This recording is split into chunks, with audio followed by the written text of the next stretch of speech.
Before the start of the 2022-23 season of the English Premier League, there was a quiet optimism among Manchester United fans that maybe, just maybe, their beleaguered club had turned a corner and that results might start picking up, if not this season, at least in 2 or 3 seasons' time. However, back-to-back opening defeats in the Premier League season have brought those fans crashing back down to reality with the realization that the kind of mess that the club find themselves in, there is still a long way to go before they can actually sort that out, and that the malaise as things stand runs very, very deep.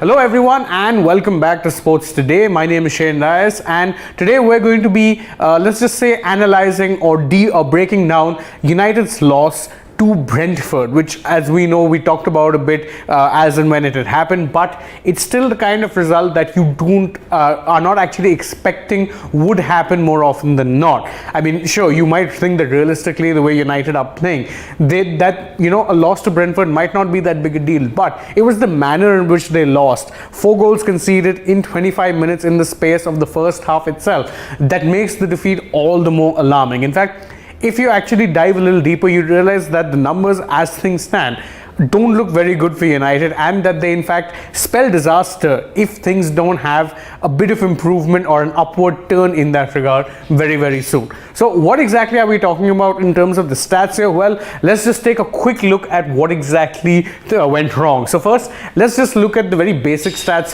from the match itself. Now, in terms of XG, or the expected goals that the teams were expected to score based on, of course, the chances that they created, if you look at the XG of both teams, it tells a very interesting story. Now, Manchester United's XG is 0.41, which means that the kind of chances they created, they could have expected to score 0.4 goals. So them scoring no goals actually kind of adds up. But Brentford have an XG of 1.4, which means that yes, the kind of chances they created weren't easy chances, but they were very, very clinical, because they were expected to score just about 1 goal, yet ended up scoring 4. So that in itself shows that Brentford were very confident when taking their chances, because they converted chances that might not have been the easiest to get away, but they managed to do it anyway. And despite that, you also have to look at the fact that Brentford managed to score 4 goals despite being comfortably second best in the possession statistics. Again, Manchester United dominated the ball yesterday. In fact, they had 68% of possession over both halves. Brentford only had 32% of possession. Despite that, Manchester United were comfortably the second best team in the game, and one of those one of the reasons for that was, of course, the fact that they probably weren't covering as much distance or putting in the kind of effort that their opponents were putting in. And that's something that's evident in the third stat which I mentioned, which is, of course, the distance covered by both teams. Now, the cumulative distance covered by all the players from these teams, again, Manchester United covered a total of 95.6 kilometers throughout the course of the 90 minutes. Brentford, they covered 109.4 kilometers. That is, in fact, almost 14 kilometers more than what their rivals put in, which shows that whilst they might not actually have the kind of flashy attacking players that United have, what they do have is a team that has a clear-cut game plan, and one that works hard on and off the ball, which is something that is evident in their running stats. Now, it isn't just these numbers, of course, that make this defeat look so bad for United. It is in fact the fact that this has become a trend of sorts.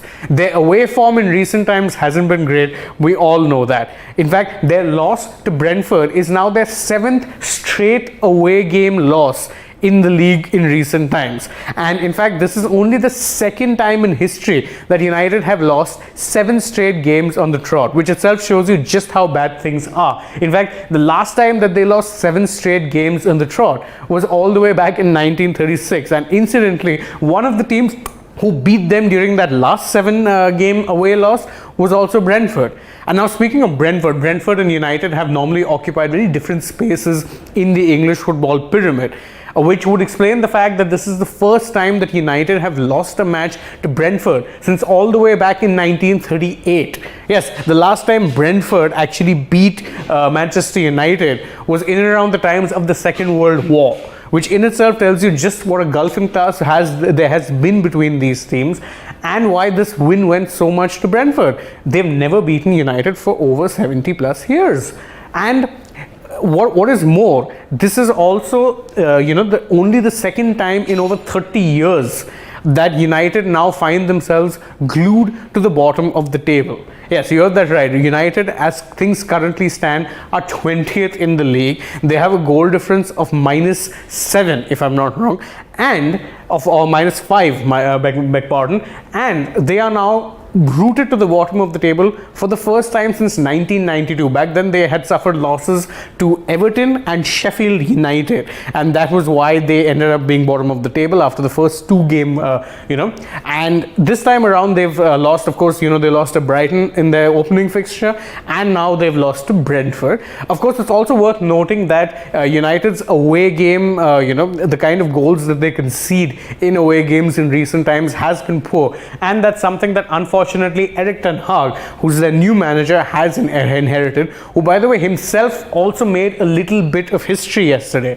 Now, we note for a fact that Ten Hag and United have very, very good pre-season, but the first two games of the competitive league season have been losses for Erik ten Hag, and in fact Erik ten Hag is now the first United manager since John Chapman in 1921 to have lost his first two competitive fixtures in charge. You heard that right. He's the first United manager in over a century to have lost his first two competitive matches in charge.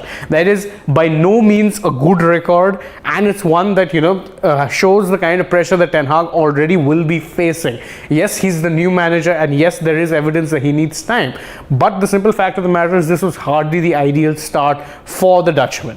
And what's worse is that United in recent times have developed something of a tendency of the fact that when they end up conceding one goal, they'll concede multiple goals, particularly in the first half. In fact, since 2021, since the 2021-22 season, this is now the third time that United have conceded 4 goals in a single half. It happened against Tottenham in 2020. It happened against Liverpool last season. So 4 goals in the first half. This is the third time that has happened. In fact, if you look at United's away fixtures since the start of the 2021 season, they have conceded 4 goals or more in at least 30% of their away games, which shows that a travelling United force haven't exactly been the strongest of forces to be reckoned with. A lot of teams have found it very comfortable to not just score goals against them, but also beat them. Yet, perhaps the most damning indictment of Ten Hag's reign is, of course, the stat that we went over in the last slide. And the fact is that United are now currently bottom of the Premier League table, which means that this is the worst start to a league campaign that United have had for over 30 years. You heard that right. 30 years they've not started a league campaign this badly, yet this time around they're firmly rooted to the bottom of the table. And while it is fair to say that any talk of United getting relegated is probably churlish at best, simple fact of the matter is this was not the kind of start that they would have wanted under their new manager, and he's in fact seen as a manager who would of course bring about wholesale changes to the club. Now, of course, it is worth noting that there are a lot of mitigating circumstances in hand.